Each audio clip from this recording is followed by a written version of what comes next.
Hi, welcome all you to Rathod's IAS, and I am Ushasri here. Here in this lecture we are going to see budget analysis. Actually this video it is very late because of some issues. So now here in this lecture we are going to see detailed analysis of budget. So how this budget is important. So if you have gone through your previous year's questions either in mains or in your prelims, you can be seeing some statements in prelims like from last 3 years in this so and so area budget is increasing and constantly decreasing. So like this you can see some questions, okay, like this you can see some questions. So in this way you have to prepare for this questions from this budget in your prelims and from mains. So in the mains you might be getting questions like what is the impact of this year budget in so and so sector. For example, you can get questions like what is the impact of a budget in agriculture sector or for MSME or for education, for health sector. So like this you can get questions in your mains. So you need to prepare well and you need to have at least 5 to 6 points regarding each and every sector like agriculture, MSME and as well as education, health, etc. Okay. So in this lecture, after watching this part 1 of this budget series, then I will ensure you that you will be understanding how to read this budget for UPSC. Okay. So let's get started with our discussion and let us see the budget first. So this is the image. Okay. So this is the budget which is presented by our finance minister. Actually in our polity, Article 112 of Indian Constitution which mainly talks about this budget. So actually budget word it is not present in our constitution. It is called as annual financial statement. Okay. So this is article 112 which mainly talks about this budget. And now let us try to talk what is this meaning of this budget and why every year our government which has come up with this budget. So to understand the provisions of this budget, first you need to know what are the issues which are facing by our economy. Okay. So first you need to know background. So what is the background all about? It is about what are the issues which is mainly facing by our economy and what is the situation of our Indian economy at present. So in very short I can say this budget it is a policy paper. So what is a budget? Budget it is a policy paper which is going to address what are the issues that we are facing in our economy. Okay. So this budget mainly talks about what are the policies. So it is mainly talking about what are the policies and how it is going to address the challenges. How it is going to address challenges that we are facing. So I hope you understand what is a budget. Budget it is like a policy paper. It mainly addresses the issues, okay, what we are facing in our economy. Already you know that because of this COVID-19 which entered into our life, our economy had drastically slowed down. And in 2021 we also saw the period of recession, that is very slow growth of our economy, and even our economy went into minus. Okay. So minus 25% or 23.4% and minus 7.5% in Q1 and as well as Q2. Already we discussed these issues. And not only India but also across the world, many countries they went into economic slowdown. So this is because of this COVID-19. And now at present we are in third wave of this COVID-19 and Omicron it is active now. So we don't know that what will be going to happen in the next 6 months or 3 to 6 months, whether the increasing of these cases will be happen or not. If again there is increasing of cases, then government need to take some steps like again lockdown.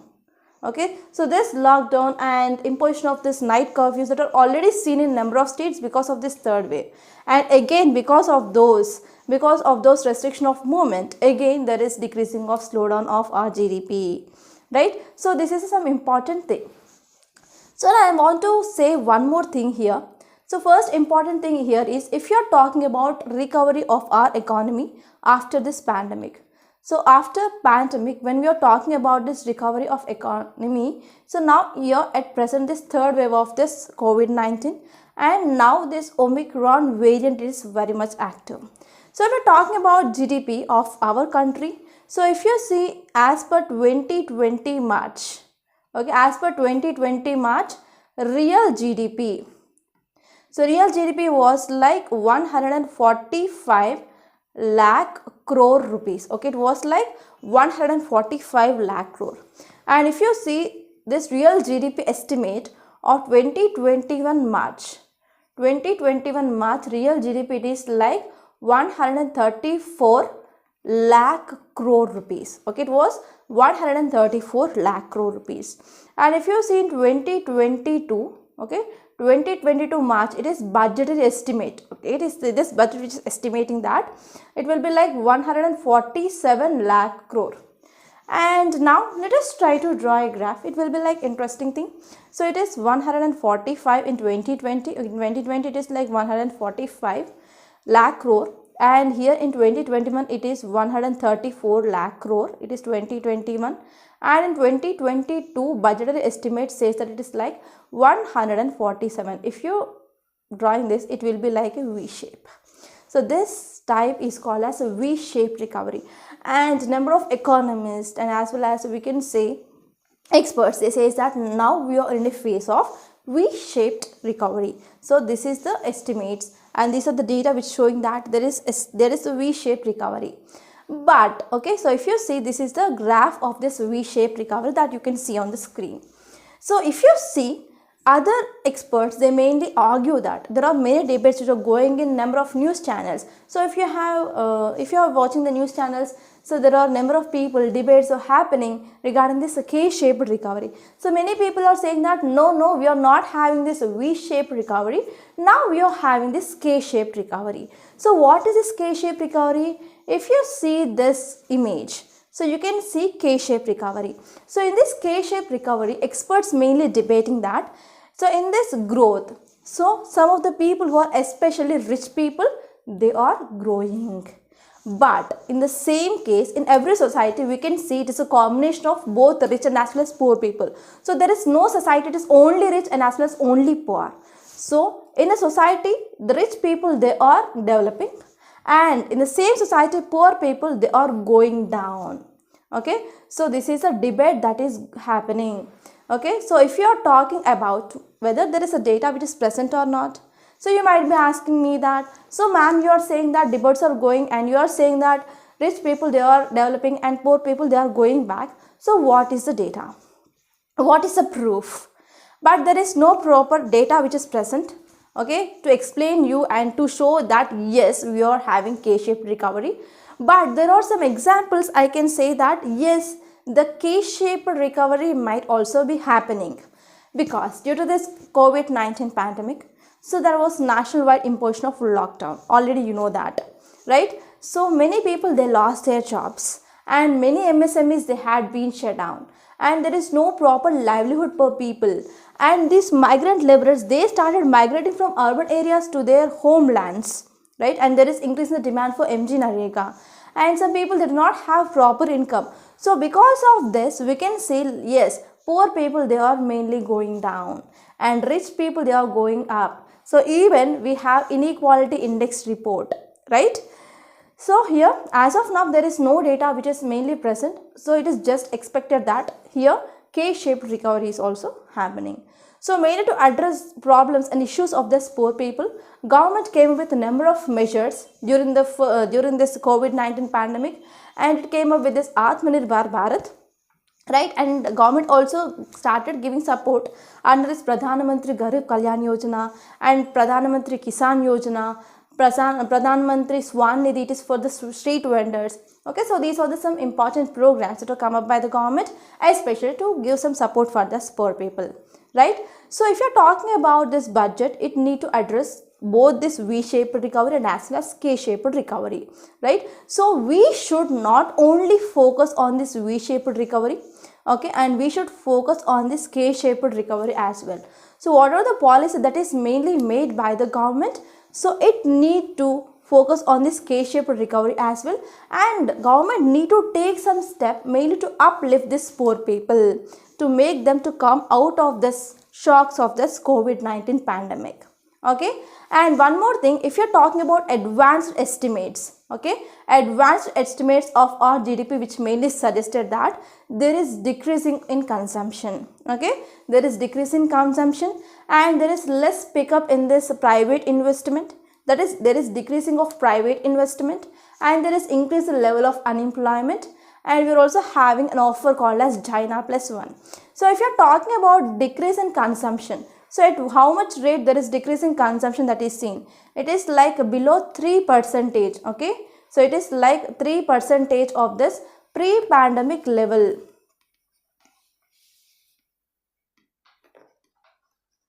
Okay, so at how much rate there is decreasing of consumption means there is decreasing of 3% when we are comparing with that of pre-pandemic level. So already you know that due to this COVID-19 pandemic, okay, already you know that due to this COVID-19 pandemic, there is no proper income, there is no proper livelihood. So whenever the people do not have the money, how can they go to the market and place order for the goods and services? So because of this, there is decreasing of consumption. So not only this, already in our Hindu analysis videos, we discussed that there are number of reports which are suggesting that there is decreasing of consumption of people and there is decreasing of food intake, and even there is changing of this food habits that is also seen. So this is about decreasing of consumption. So if you are talking about this private investment, okay, so private investment which is also decreased. Okay, so whenever, what is this private investment? For example, in our Rathod's IS Institute, so whenever director sir he is going to bring digital board, or whenever he is buying some computers or ACs, then that is called as private investment. So here in this institute, not only in this institute and every person, they are facing this financial crisis. So because of this, they are not going outside and they are not getting the things. So because of this, we can see there is decreasing of private investment. So how much it is? About 2.7%. There is a decrease like 2.7% when we are comparing with that of this pre-pandemic level. So here whenever there is decreasing of consumption and decreasing of private investment, so how can we expect there is economic revival? So we can't expect economic revival without proper consumption, without proper investment, right? So because of this, in these conditions, government need to increase its expenditure. Okay, so in these conditions, government it need to increase its expenditure. And if you're talking about any economy, so economy mainly depends upon the 4 pillars. So first one is consumption, second one is investment, third one is government expenditure, and fourth one is net exports. So these are the 4 important things on which economy depends. So here these 4 factors which mainly contribute for aggregate expenditure in the country. Okay, to increase expenditure. Okay, so to increase expenditure, for example, government started increasing expenditure means that will leads to economic revival. So here you need to remember these 4 important factors: consumption, investment, government expenditure, and as well as net exports, right? And next important third aggregate or advanced estimate here is increased level of unemployment. So if you're talking about unemployment, so already you know that, so because of closure of number of MSMEs and there is decreasing of manufacturing, and even during the starting of this COVID-19, so there is economic activities and service sector that had been drastically slowed down, and only one sector that showed the positive growth here is just agriculture. It is with 3.7% of growth. So here because of this, we can see there is increasing of unemployment rate. And if you're talking about unemployment, and these people, they are also having one more problem, that is they do not have proper social security as well. Okay, so people who are especially working in unorganized sector or informal sector, they do not have proper social security as well. So this is another challenge that are mainly faced. So if you're talking about levels of unemployment, so if you see the data till 2014, so level of unemployment rate, it is 5%. And if you're talking about 2017, it is like 7%. And in post-COVID time, so the estimate here is it will be like 8%. But if you're talking about national average of unemployment, it lies between 4 to 5%. But now this year budget estimates that it will be like 8%. That is one of cause of concern here. So I want to see which are the factors responsible for this unemployment. So there are mainly two factors which are responsible for this unemployment. So first one is lack of economy recovery. So lack of our economy recovery. So it is one of important factor. So because there is no because there is no proper recovery of our economy, so there is no increasing of productivity, so there is no business activities that are happening. So because of this, there is no demand for the jobs. And next one is because of this COVID-19. So these are the two factors which are mainly led for increasing of this unemployment levels. Okay. And next important thing here is China plus one. So if you are following current affairs, you might be knowing about what is this concept of this China plus one. So what is this China plus one? So now there is much scope. Especially to attract investments. Okay.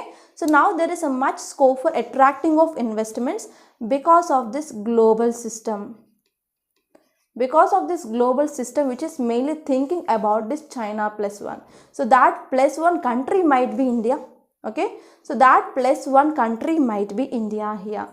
So why? Because global investors who already invested in this China, they are mainly coming out of China and they are mainly trying to get much alternative for this China to invest.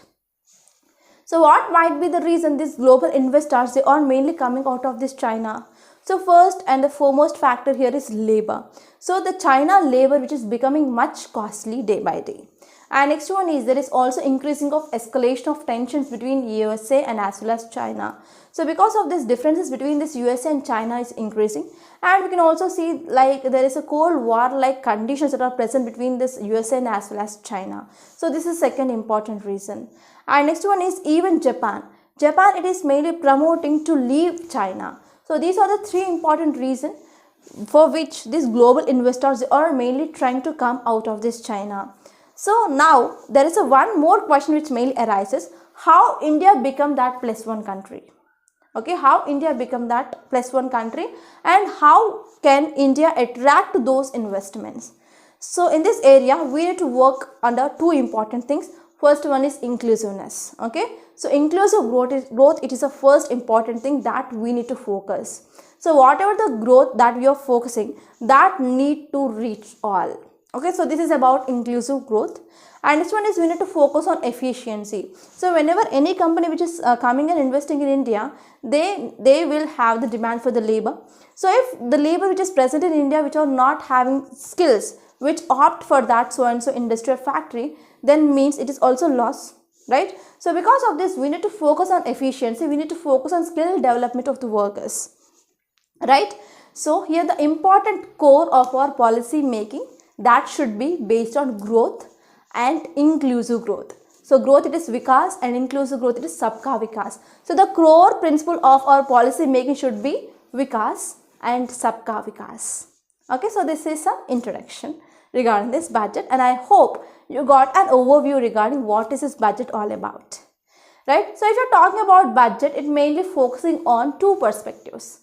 So we will be having two perspectives regarding this budget. So first one is regarding structural management.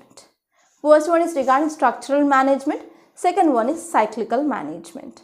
So now let us try to talk about what is this structural management.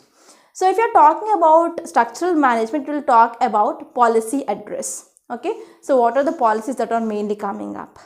And next one is legal structure. So if they want to come up with any policy, if there is a need of law, for example, government want to promote this electric vehicles. So because of this, it need to come up with a law, right? And also some changes for this IBC, insolvency and bankruptcy code. So these are some legal structures that mainly include in this structural management. And next one is administrative structure. So under this administrative structure, we can talk about this Gati Shakti. So if you're talking about this Gati Shakti, it is nothing but it mainly focusing on 7 pillars. First one here is roadways. Okay, roadways. Second one is railways, and next one is airways. Okay, and even we can talk about here 7 important things like ports, and as well as it is like a multimodal transport. So it is about administration, and whenever we are making laws, that law should be very much easier, and those laws should be convenient for the people, and Even we can talk about collection of taxes, increasing the rates or decreasing the rates here. Okay, and the next one, it is about economic structure. Okay, so if you are talking about economic structure, it mainly includes some important things that you need to remember for sure. So if you are talking about this economic structure, for example, we can talk about green energy, for example, green bonds. And if you know, if you see that more people mainly attracted towards education, that means whenever we are making that people towards education or attracting towards education, means what happened, there will be increasing or contribution for our economy. And also we can talk about modernizing of agriculture, like for example, introduction of drones, etc. here. So here, whatever the structure which is coming up by the government, so this structure should be a good structure, and this structure should be focusing on this inclusive government and as well as growing much fast. So this is about structural management. And now let us talk about this cyclical management. So what is this cyclical management? It is all about, it mainly talks about expansionary monetary policy. So this cyclical management, which is mainly focusing, okay, mainly focusing on, for example, if there is any economic recession. So what is economic recession? That means we can say there is fall down of our GDP. So that is the thing we already saw in this quarter 1 and as well as quarter 2, not this year but earlier year. Okay, and because of this falling down of our economy, or whenever there is a falling of growth rate, that is GDP, so we need to go for restrict that. Okay, so government should not allow for going down of this GDP. It need to take some measures. So that measures will come under this expansionary monetary policy. So what government will do under this expansionary monetary policy? For example, government which has come up with any measures like decreasing of taxes, or we can say like government will be trying mainly to increase the money supply in the market, right? So for example, reducing of taxes, or we can say like government will start increasing of expenditure. So whenever government will start increasing of expenditure, then what happen? Money will be there in the hands of people.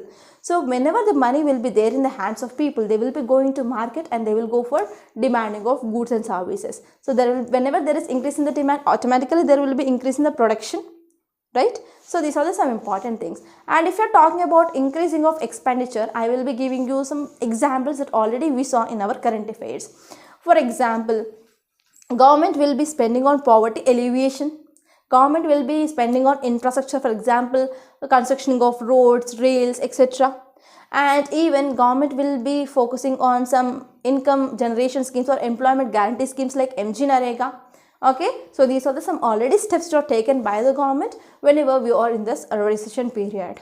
So in this way, government should be focusing on this both structural and as well as this cyclical management. So these are the things which are mainly present in our budget. Okay, so now let us try to see this budget highlights, and now let us try to analyze this budget. Okay, so the first important thing here is whenever our finance minister, she came up with digital budget. This is the second time our finance minister introduced paperless budget, right? So our honorable speaker,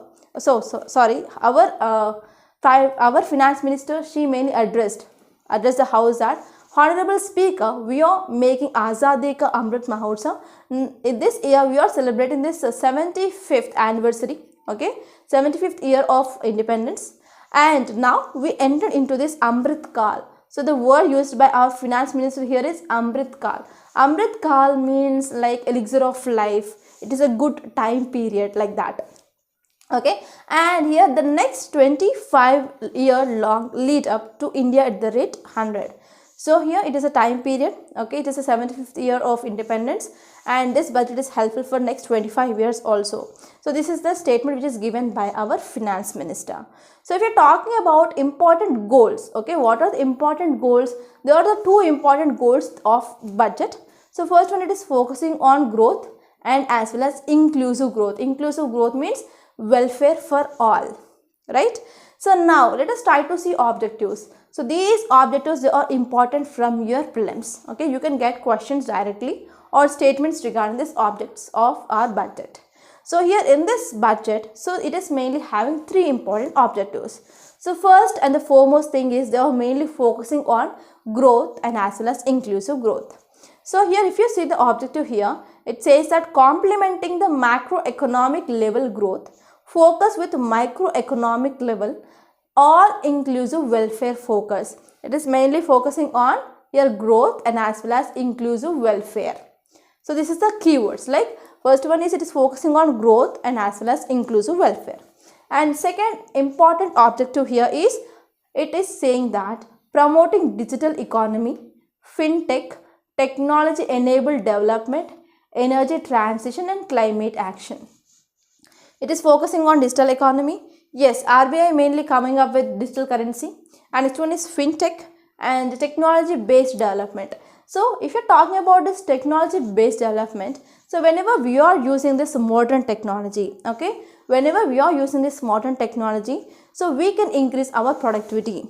So whenever there is increasing of productivity, then what happens? Automatically income will be increased. That will contribute to our GDP of our the country. Okay, so this is about the second stage, second objective. And third one is relying on vicious cycle. So you need to understand what is a cycle. So it is about relying on vicious cycle starting from private investment with public capital investment helping to crowd in private investment. Okay, so it is mainly talking about relying on virtuous cycle starting from private investment with public capital investment, and the word which is mainly used here is crowd in. Okay, what is this? That is crowd in. So for the first time this word crowded which is mainly used. So crowding is nothing but, so there will be the support, there will be support which is given by the government. So if you want to come up with some industry or anything, so government will be giving you some support. So whenever government is giving you support, then what happened finally? There is decreasing the cost of doing business. So whenever the decreasing of cost of doing business, then you can attract more investment. That means more people will be interested to come up with so and so factories or so and so industries whenever the government is providing. So you can have a question like how government will be giving you support. For example, government will be giving subsidies, and government, for example, it is going for laying of roads, railways, etc. That will be helpful for transport. So whenever some amount of the support which is given from the government side, then we can attract more investment. Okay, so whenever we are getting more investment means automatically there will be increasing of production. Okay, we can increase our production. So whenever the increase in production, that will contribute to our GDP, that is there is also increasing of our GDP. And whenever the people who are coming and who are working in that so and so factory or so and so industry, they will be getting income, they will be getting wages. So there will be the improving of the standard of living of people. So this is the vicious cycle that mainly talked in this objectives. Okay, so these are the three important objectives that you need to remember for sure. And now let us focus on what are the priorities. Okay, what are the priority areas for policy? So there are mainly 4 important priority areas of this year budget. So first one, it is about PM Gati Shakti. Second one is inclusive development, and fourth one, it is based on productivity enhancement, investment. Okay, and it is also focusing on energy transition and climate action, and last one is financing of investments. So these are the 4 priority areas of policy, and now let us try to understand one by one such that you will be appreciating how budget is, and this economy is going to become an interesting topic for you people. So if you are talking about this PM Gati Shakti, so it is mainly talking about holistic development. It is mainly talking about holistic infrastructure development. Actually, it is not for the first time, it is mainly talking about this PM Gati Shakti. Actually, our Prime Minister also made a note on this PM Gati Shakti in his Independence Day speech as well. So what are the 7 important components? Okay, it is mainly talking about multimodal transport development. So first one, it is talking about roadways. Second one is, it is talking about railways. And next one is port development and even airport development. It is talking about logistics even, and even talking about waterways and mass transit. So what is this logistic? Logistic mainly includes packaging, weighing, grading, etc. And in this mass transit, you can talk about metros, and you can talk about hyperloop technologies, bullet train, etc. Okay, so these are 7 important things which are mainly included in this Gati Shakti. So these 7 things that you need to remember, because it might become your prelims question as well. Okay, and now let us talk about inclusive development. So inclusive development means nothing but, so what are the development that we are going for that need to be ensured for all. Okay, it is nothing but benefits of growth for all. So this is about inclusive development. And next one is productivity enhancement. So how can we go for this productivity enhancement? Already you know that whenever we are attracting investments, okay, through attracting investments, especially we need to attract investments in priority sector, okay, in priority sector. Especially what is this priority sector? For example, I can talk about sunrise industries. So these sunrise industries are nothing but this sector which mainly expects to grow much faster in future. So in these areas, whenever we are attracting more investments here, means automatically we can go for productivity enhancement. And next one is financing of investments. Okay, so financing of investments or financing development that mainly done by capital expenditure. It is also called as capex. So in this regarding this capex, we are going to discuss in next part. Okay, don't worry about that. So it is regarding capital expenditure. So this is about some brief introduction regarding this budget. And now let us try to talk about impact of budget. So impact of budget in infrastructure, impact of budget in agriculture, in Make in India, inclusive growth, environmental upgradation, and as well as fiscal management. Okay, so in this lecture we are going to discuss till this inclusive growth. So now let us try to see what is the impact of budget on infrastructure. To understand this impact of impact of budget on this infrastructure, we need to talk about three important things. So first one is in transport sector, second one is in power or energy, and third one it is regarding communication. Okay, so now let us try to talk about transport. In transport we can discuss about roadways, what are the provisions regarding this budget in roadways, and next one we can talk about railways, and next we can talk about ropeway also, Parvatmala. Okay, so these are the three things we are going to discuss in this transport.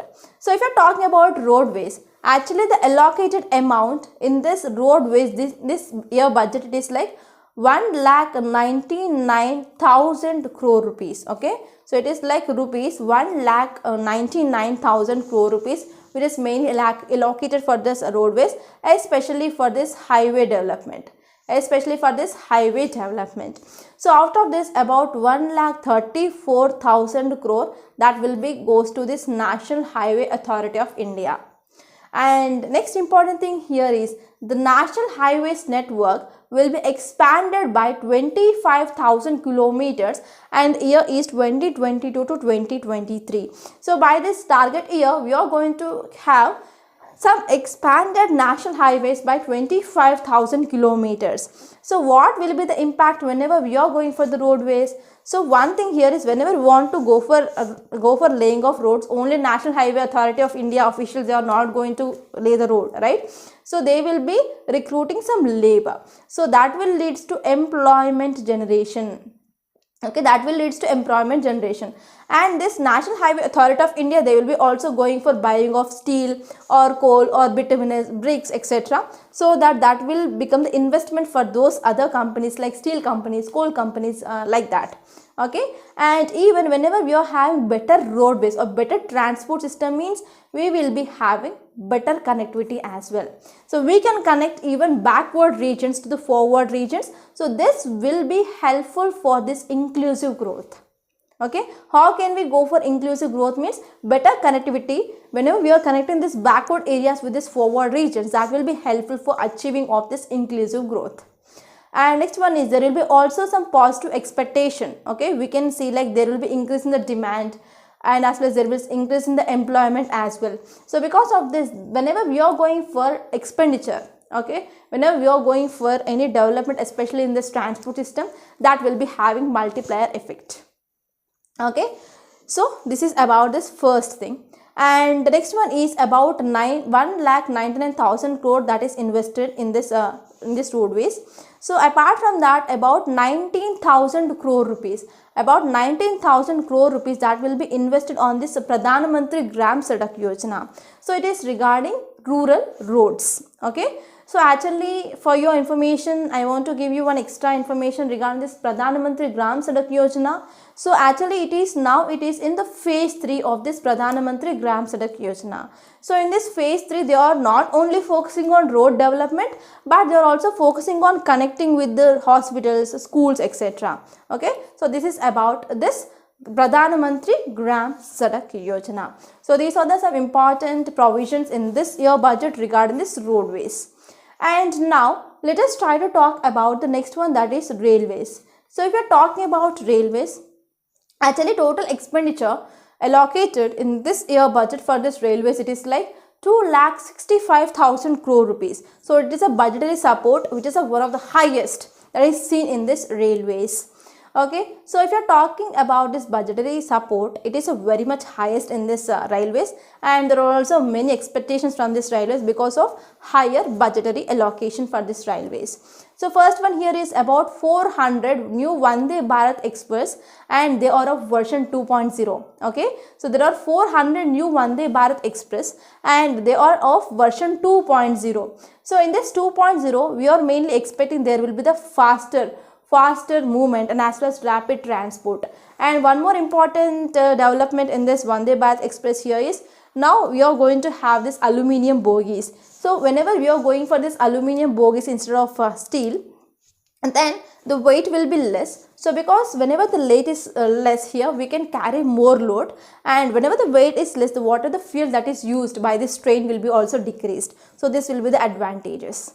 Okay, and in this railways, we are also having a provisions regarding one station, one product concept. Okay, so we are also having one station, one product concept as well.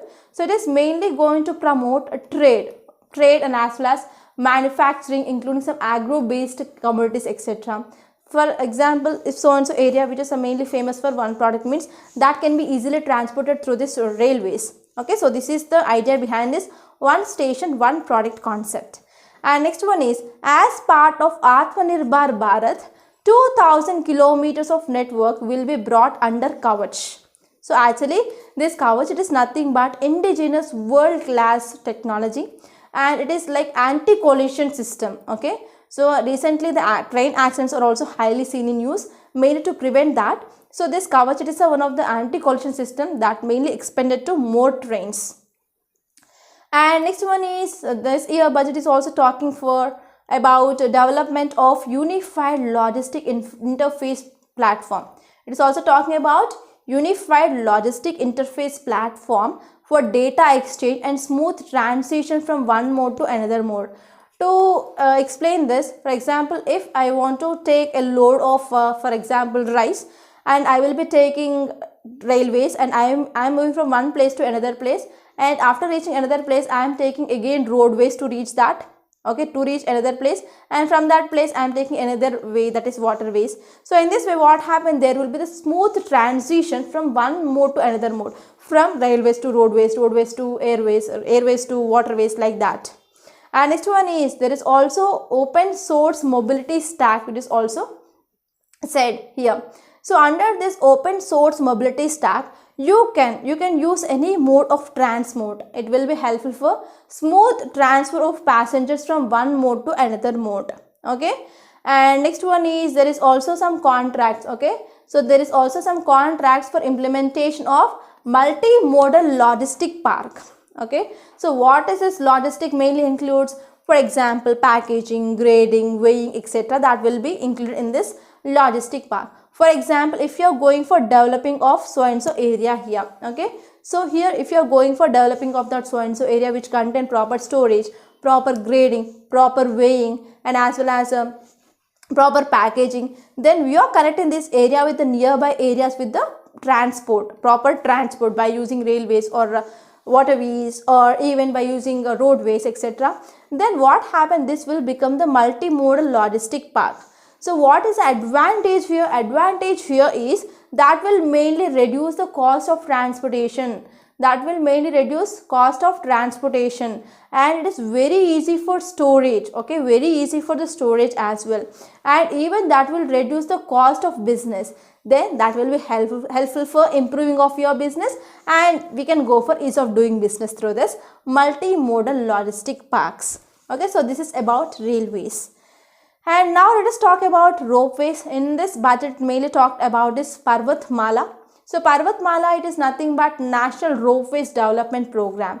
So it is National Ropeways Development Program. As a preferred ecologically sustainable alternative for conventional roads, especially in difficult terrain like difficult hilly areas, so we can go for this ropeway development, and this ropeway will be done under this public private partnership mode.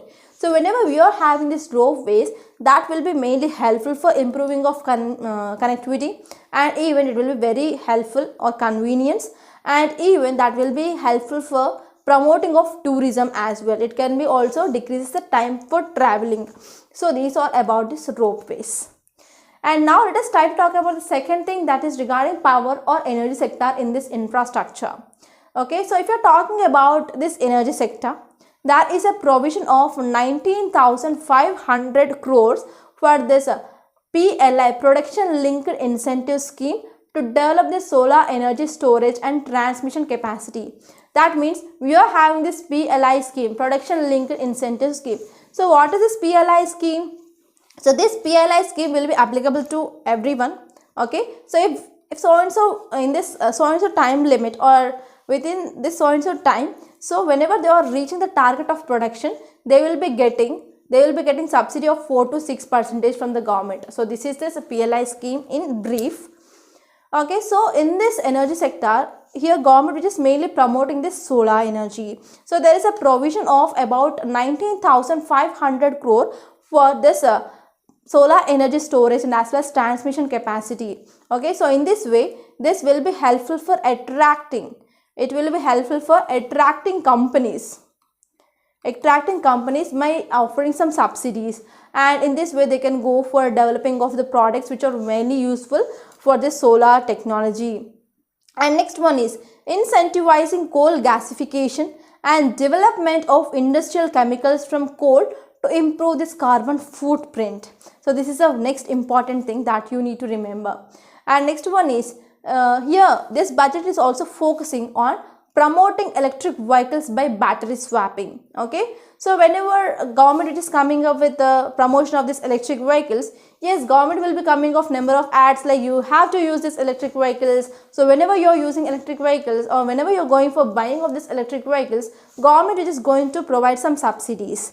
But after buying, for example, I got my electric vehicle, but there is no proper charging infrastructure. Means what should I do after buying this, right? So if you are talking about this electric vehicles, one important problem that we are facing is there is no proper charging facility. If you are talking about urban areas, there is no proper space or place to set up these charging stations.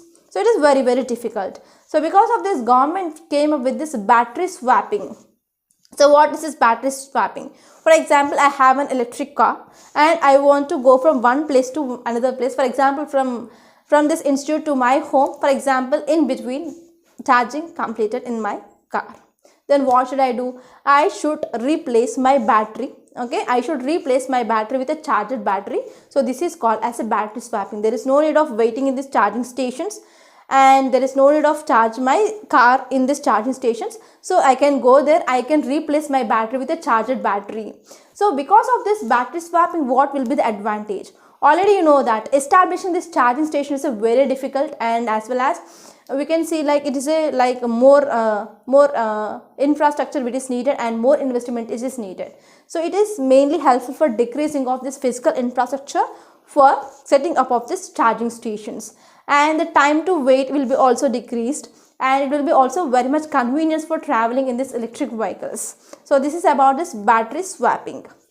And next one is proposal to reduce import duty on inputs used for electric vehicles. Okay, so whatever the things which are mainly used, okay, for example, for the electric vehicles, so we need lithium ion batteries. So on this way, on this products or on this inputs, there is reducing of import duty such that the final output cost of this electric vehicle will be decreased, right? And next one is pellets of biomass for thermal power projects. Okay, so whenever this is the thing which is mainly proposed by government, means what will be the benefits? Benefits here is it will mainly contribute for the farmers income, and this will be helpful for increasing of farmers income. And we have ambitious goal, that is doubling of farmers income by 2022. So I don't know whether we are going to achieve this or not, and this will be also helpful for clean energy as well. Okay, so here it will be also helpful for clean energy. And next one is putting a tax on unblended fuel. So as of now we are talking about ethanol blended fuel, and the target here is we need to achieve 20%. At present it is 8% which is going on.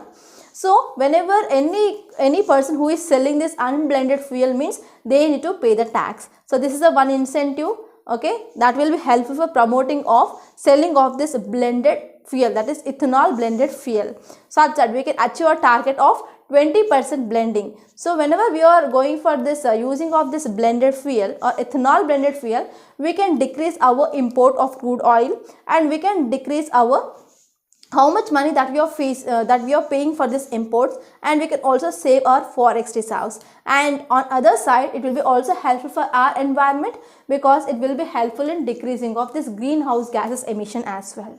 Okay, so this is about this energy. And now let us talk about next third component in this infrastructure, that is our communication. Okay, so it is a third concept, that is communication. So first one here is announcement of spectrum allocation and roll out of 5G technology, okay, using this production linked incentive scheme. So in this way it will be helpful for production of this 5G equipment. It will mainly facilitate for the production of this 5G equipment. And next one is 5% of total collection per year of Universal Service Obligation Fund. So you need to know about what is this USOF, that is Universal Service Obligation Fund. So how there is establishment of this USOF? So actually it is this fund which is mainly created by government. Okay, so this fund, it is mainly created by the government, and this fund which is mainly created from 8% of total annual gross revenue.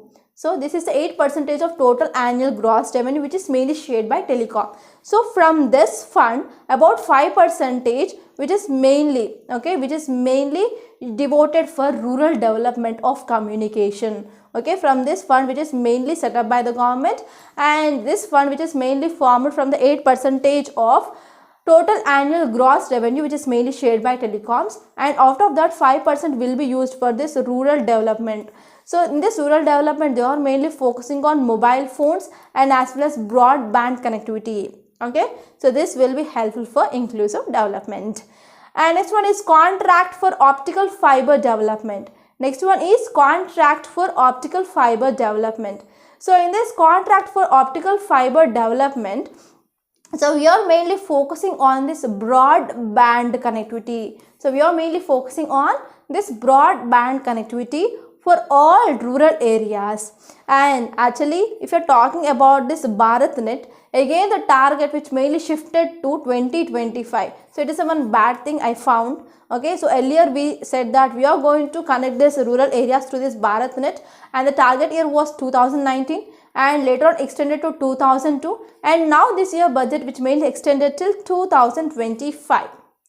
Okay, and next important provision under this communication here is provision for 44,000 crore. Okay, provision for 44,000 for BSNL, and this will be helpful for 4G licenses. Okay, and this is about communication. And now let us try to talk about this financial infrastructure. Now let us talk about this financing infrastructure. So here in this financing infrastructure we need to talk about two important concepts, that is bank guarantee and surety bonds. Okay, so what is this bank guarantee? Okay, so actually if you are going for any infrastructure project, okay, so if you are going for any infrastructure project, for let's say the cost of that project here is 100 crore rupees. For example, if you are going for a road project or rail project, and the cost here is 100 crore rupees. So you are going for this infrastructure project. So by some reasons you are unable to complete this project. Then what happened? Government now it can invoke this bank guarantee. Okay, so when there is a stopping of this project, then what happened? So whenever the government which is invoking this bank guarantee means, here what happened, this bank will going to pay on behalf of this contractor to this government. So what will the problem? So whenever if I am a contractor, if I want to go for any infrastructure project, first if I want to have this bank guarantee means, so whatever the collateral which is asked by the government, I have to give that collateral. Okay, so but if I am a poor or if I am a small contractor means I cannot give the collateral which is demanded by the banks. So because of this bank guarantee which is mainly discouraging this small and as well as new firms or startups, right? So here one more important problem here is this bank guarantee. It is also tied up to 8 to 10% of project cost. For example, if I am getting 100 crore means 8% to 10% I need to give the bank. So the rest of the project that I need to be done with this 90% left out thing. So these are the two important challenges regarding this bank guarantee. So because of this, now this budget mainly says that this bank guarantee can be replaced by the surety bonds. Okay, it is talking about the surety bonds. So what is the surety bonds? Surety bonds means nothing but if I want to go for any infrastructure project, I will be going to an insurance firm and I will be saying that I will be going to pay so and so premium amount. So if I am not going for completing of that project means, so this insurance firm will be paying on behalf of me to the government. So this is this surety bonds, and this will be like promoting or this will be like encouraging the small and as well as new firms or startups. So what is the surety bonds? If you want to note down what is the surety bonds, I will be repeating a statement regarding the surety bonds. You can make a note.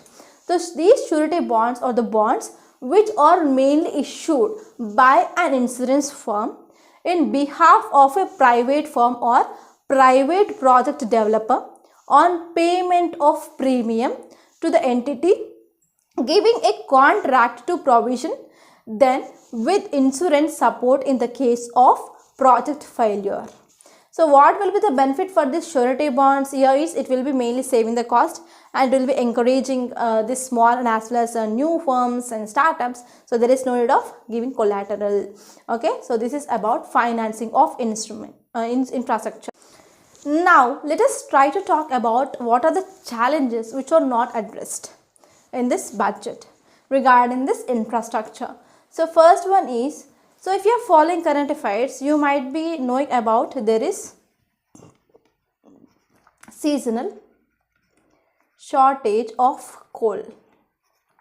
Especially this is one of important problem that is mainly faced by this thermal power companies or thermal power sector. So they will be facing some energy crisis. So there is nothing which is said regarding this seasonal coal shortage in this budget. So this is the first important thing. You can make a note. And next one is there is growing impact of single service. There is growing impact of single service. Okay, so there is also one important problem here is there is growing impact of single service providers, especially in power transmission and distribution.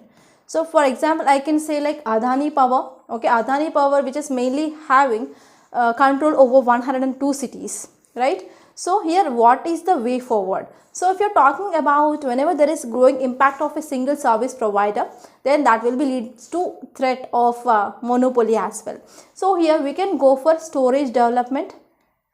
Okay, here we can go for storage development, and here we can go for proper planning, and we can introduce more competition in the market, and we can also go for decentralizing of this power procurement. So these are the some steps that can be taken, right? And the third important challenge here is there is lack of timely completion of port development project.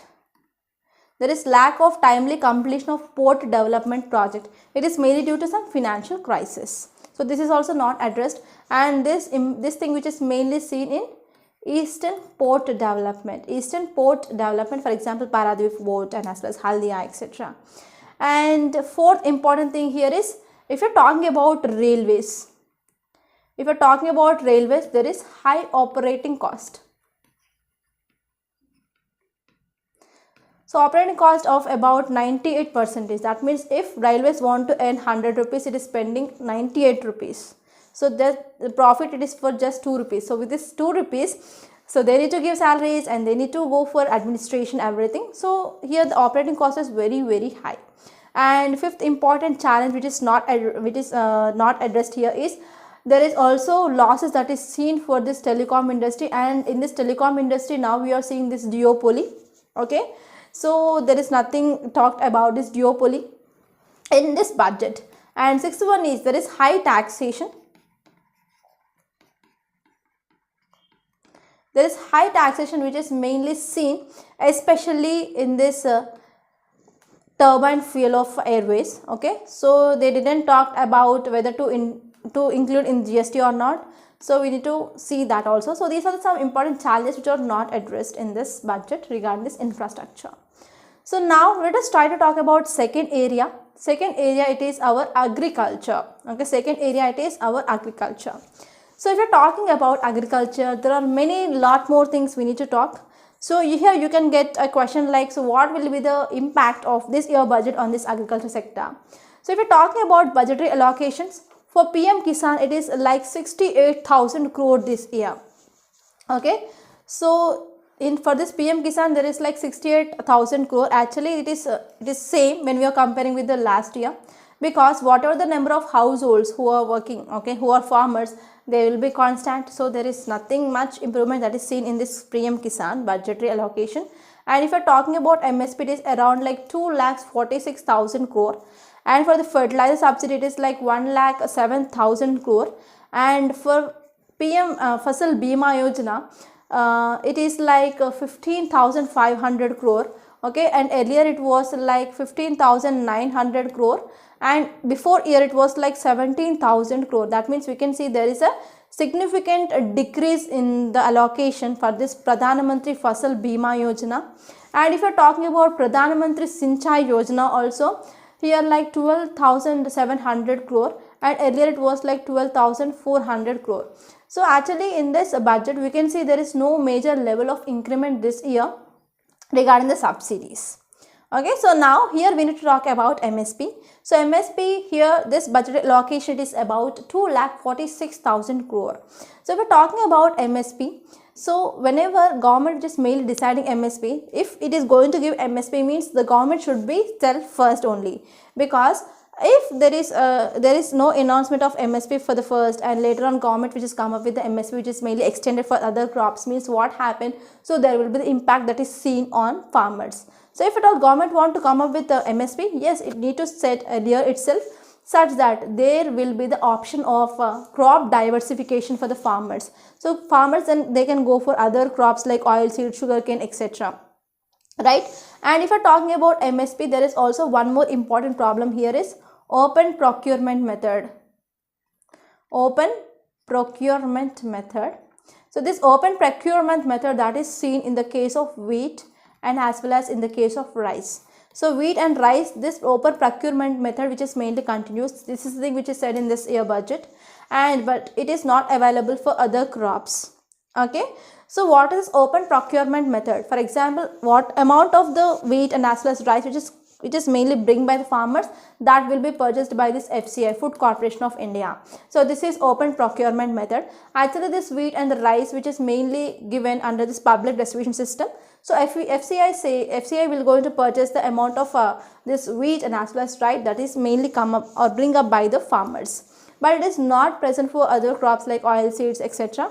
So here this need to be continued for the other crops also. Okay, so this is the first important thing. And now let us try to see two other things regarding this MSP. So first of all, you need to know what is the concept of MSP. So already I think if you have completed your basic economy statics syllabus, then you might have already know about what is MSP. So if you are talking about insurance, okay, if you are talking about insurance this year in this Pradhan Mantri Fasal Bima Yojana and as well as Pradhan Mantri Sinchai Yojana. Okay, so in this Pradhan Mantri Krishi Sinchai Yojana and as well as Pradhan Mantri Fasal Bima Yojana, so here the budget allocation which mainly decreased, but in my view here insurance should be increased here. So whenever the insurance which is increased means that will be helpful for more efficiency in farming as well. So that will be helpful for better implementation of this program also. And if you are talking about this fertilizer subsidy, so fertilizer subsidy this year which is mainly decreased. So fertilizer subsidy which is mainly decreased this year because the government mainly says that there is a decrease in the crude oil prices. So there might be reduction in the global crude oil prices. Okay, so because of this there will be some impact that is seen on transportation. So because of this there might be decreasing of this price of this fertilizer. So this is the one important expectations of our government. And next one is even there is a reduction in the global input price for this DAP, diammonium phosphate, and as well as MOP. So these are mainly used as a fertilizer. So there is a global reduction of input price for this DAP and as well as MOP. So because of this here government mainly expected that there is also decrease in the price of this fertilizers. And even government says that whatever the dues that are present for the government regarding this fertilizers companies, they had been decreased or they had been cleared or closed. So because of this there is no need of extra allocation for this fertilizer subsidy this year. Okay, so this is about this fertilizer subsidy. And now let us try to see which are the programs announced by the government in this budget regarding this agriculture. So first one is the budgetary provision for allied activities, for example fisheries, cattle, poultry farming had been increased. Okay, so here we can see like budget allocation especially in this cattle and as well as poultry and poultry fisheries had been increased by 75% approximately. I am saying that this approximate value. And if you are talking about next thing here is, here government for the first time it also talked about chemical free natural farming. Okay, chemical free natural farming that is mainly promoted throughout the country, and now they came up with a pilot project across 5 kilometers wide corridors along this river Ganga for the first stage. So already you know that whenever we want to move from chemical farming towards natural farming means, so there will be some decreasing of productivity. Farmers mainly says that in the first year there will be getting off just 40% of productivity, and in the next 3 to 4 years they will be getting like 60 to 80% of productivity. So in this time period the farmers will going to face losses. So farmers are demanding mainly for some subsidies in this interim period. Okay. And next one here is in 2023 it has been announced as an international year of millets, and there will be some support will be provided by the government especially for post harvest value addition, and as well as it will be focusing on enhancing of domestic consumption. And actually one important problem that we are facing is hidden hunger. Okay, hidden hunger means there is deficiency of micronutrients. So that micronutrients you can get from this millets. So because of this government came up with this international year of millets mainly to address this hidden hunger.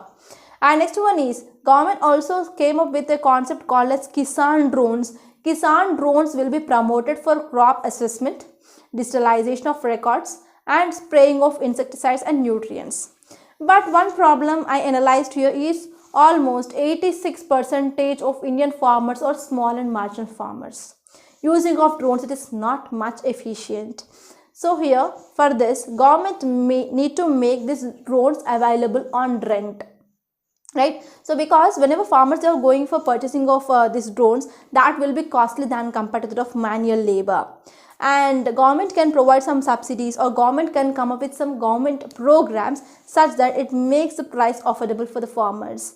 And even the agricultural laborers who are working in this agriculture, so for them government need to come up with some other opportunities or other alternate opportunities, and government can come up with this Kisan Drones.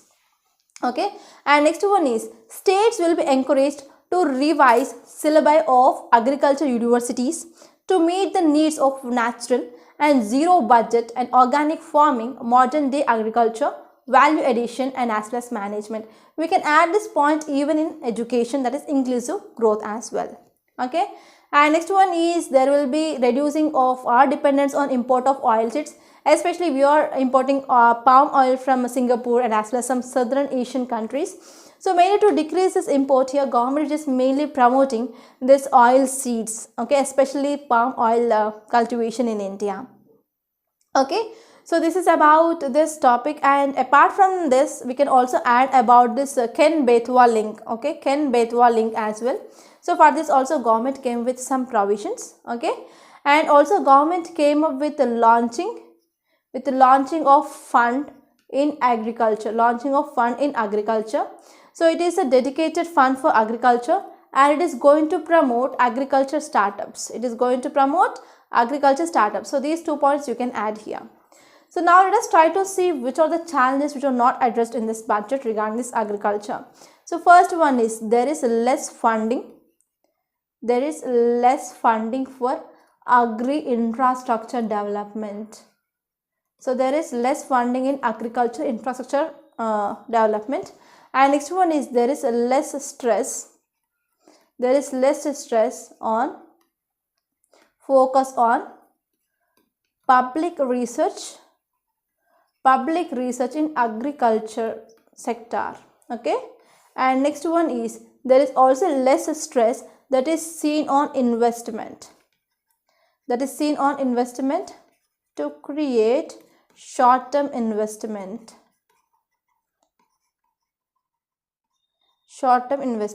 And fourth one is there is also reducing the workforce in agriculture. So because of this we need to create some alternate opportunities for this agricultural laborer, okay. So these are the 4 important things which are mainly missing in this agriculture.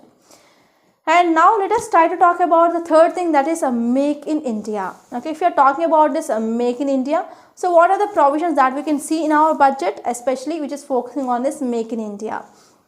So first one is there is concessional rate of 15% for newly incorporated enterprises till March 2024, okay. So there are some concessional rate of 15% for especially newly incorporated enterprises. So earlier it was like March 2023, so now it is March 2024. So because of this it will mainly helpful for startup, and that will be helpful for increasing of production as well.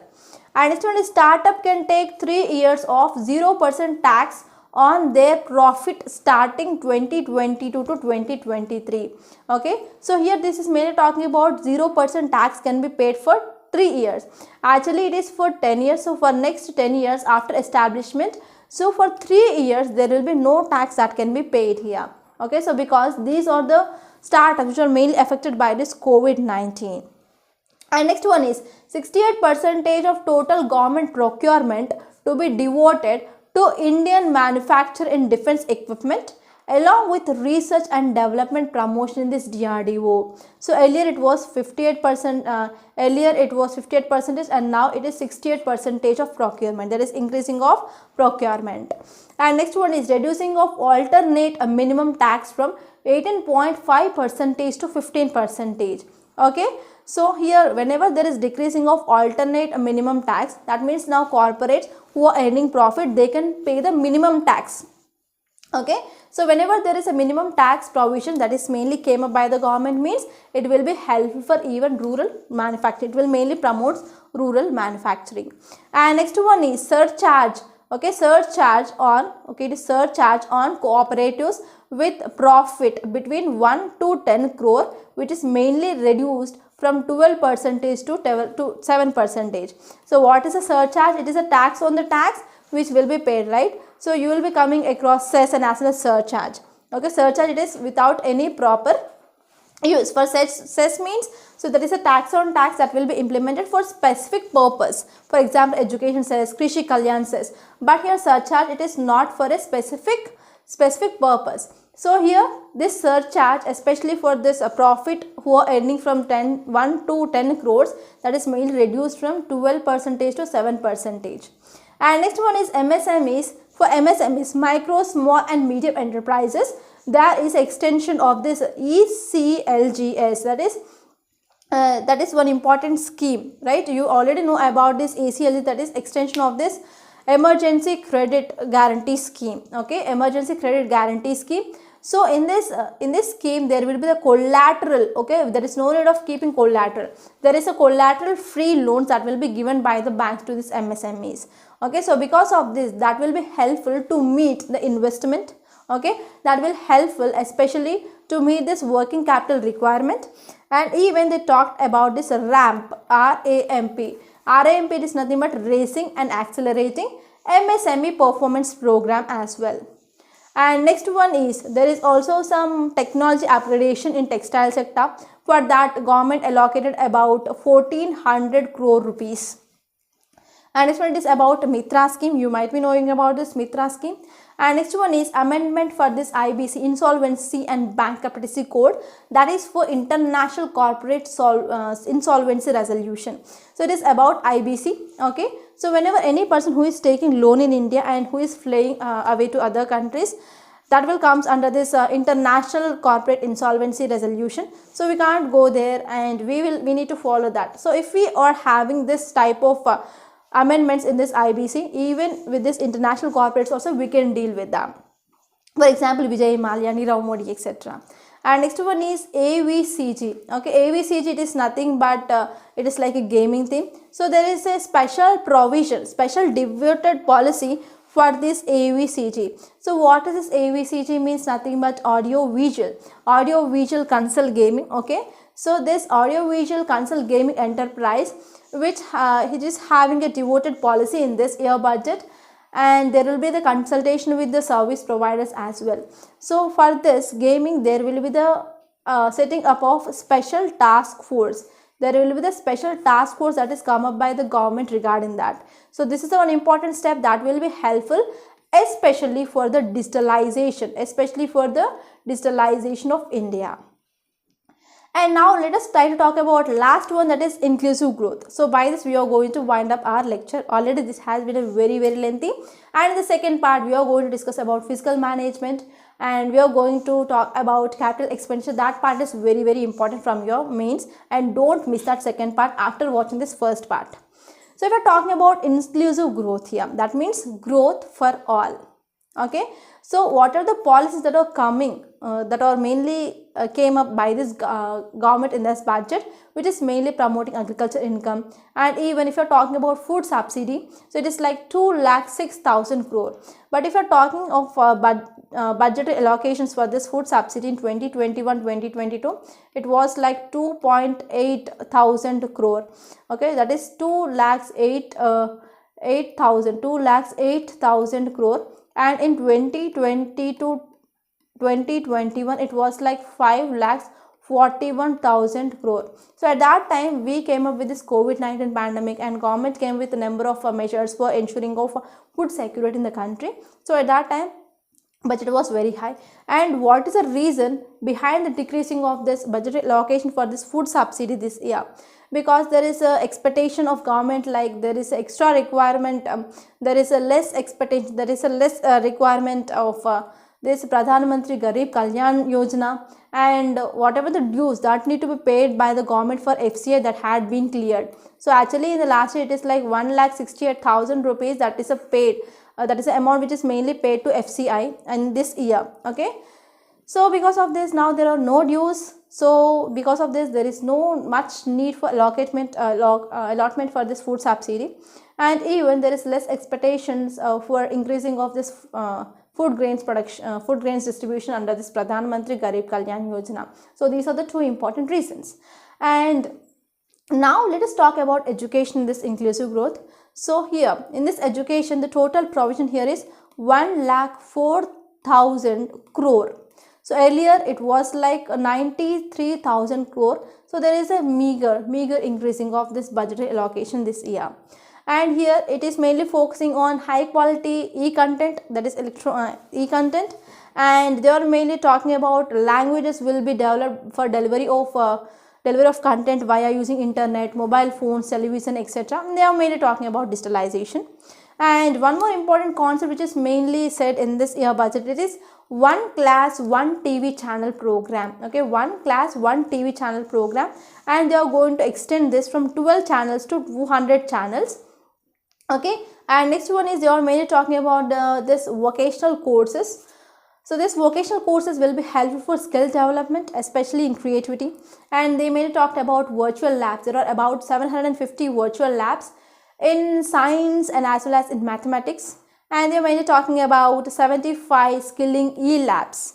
Okay, and they also talked about creating of digital university and even digital ecosystem for skilling of livelihood. Okay, so that is nothing but DESS, Desh Stock, okay, Desh Stock e-portal. Okay, so these are the some important things. And now let us try to address which are the some important challenges which are mainly missing in this budget regarding this education.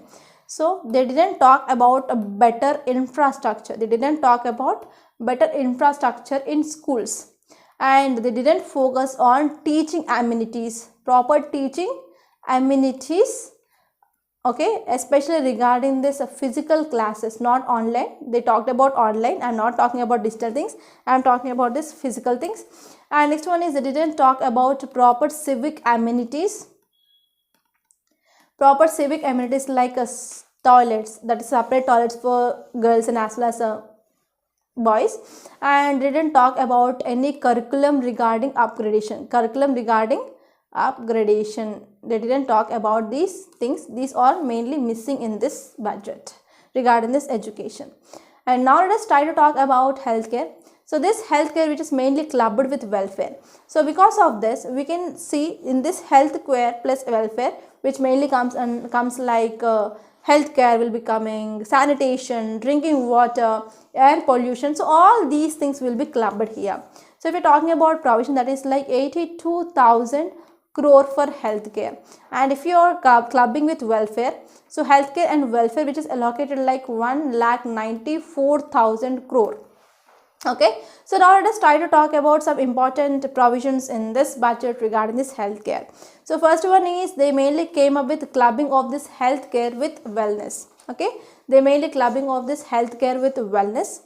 And I also said that this healthcare plus wellness includes healthcare, sanitation, drinking water, air pollution, housing, all will be coming under this thing. And next one is national healthcare ecosystem through. Okay, so that there are some spelling mistakes here. So national healthcare ecosystem, that is through digitalization. So whenever there is a digitalization, when we are promoting in this healthcare, there will be many advantages. For example, there will be the faster access to the records, and it will be also very much helpful to connect doctors quickly through online. And we can also talk about telemedicine, and it will be also helpful for the people who are in the remote areas. They can also connect digitally with the doctors, such that we can go for right medicine will be given right time, and there is no need of carrying of digital records, or we can say like no need of carrying lab reports, etc. Okay, so this is about national healthcare ecosystem through digitalization. And next one is there is also focus on mental health issues. So we are having especially telemental health system. So actually the nodal authority here is NIMHANS. So NIMHANS is a nodal authority for this telemental health system. So actually many people who are mainly facing with this mental ill health issues because of this COVID-19 pandemic. And next one is Saksham Anganwadi and Poshan 2.0. So it will mainly cover S2 ICDS program. And for PM Poshan mission, it is like 10,200 crores allocated. And it includes mission Vatsalya and as well as a mission Shakti. Okay, and this one is Har Ghar Se Jal.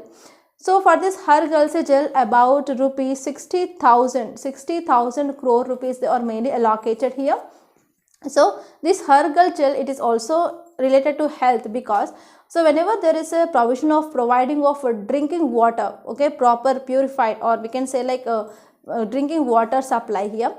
So whenever we are going for this type of projects, that will be increasing the employment generation, and whenever there is a accessible for this clean drinking water, means that will be also reducing this waterborne communicable diseases also. So here this is also related to health. And next one, it is regarding Pradhan Mantri Awas Yojana. So in this Pradhan Mantri Awas Yojana, which is mainly talking about housing. So in this Pradhan Mantri Awas Yojana, what will be the benefits? So benefits will be the proper residence availability for the people. And we can also talk about security, and there will be proper shelter, and will be also creating employment. And for building of houses, there will be some demand for the cement, bricks, etc. That will be also further revise our economic activity. And next one is PM Divine. So PM Divine is a new scheme. Okay, it is mainly focusing to fulfill the need of infrastructure, especially in the northeastern region. You have to remember this for sure. And next one is aspirational block programs. Okay, so these are the some important aspirational block programs. It is nothing but already we know that aspiration district programs. So in that backward area, backward villages, whenever we are going for development, if some area which is left out, which is a very much backward, means we are going for development in the block wise now. Okay, so it is about this aspirational blocks program, right? So now let us try to talk about financial inclusion. So financial inclusion is also important under this inclusive growth. So if we're talking about financial inclusion, so we are mainly going for linking of post offices, okay, post offices with bank, such that there will be 100%, these banks will be having core banking solution. We are connecting these post offices with these banks with this 100% core banking solutions, so that if I want to shift my accounts or funds, that can be shifted easily and smoothly between these post offices and as well as banks. From post offices to banks, we can go for shifting of our funds, etc.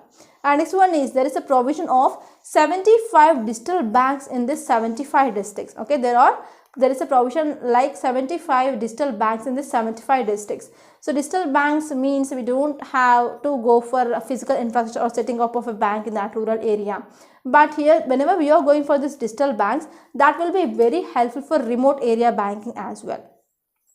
And now let us try to see some challenges which are not addressed in this budget regarding this inclusive growth. So there is a lack of proper programs.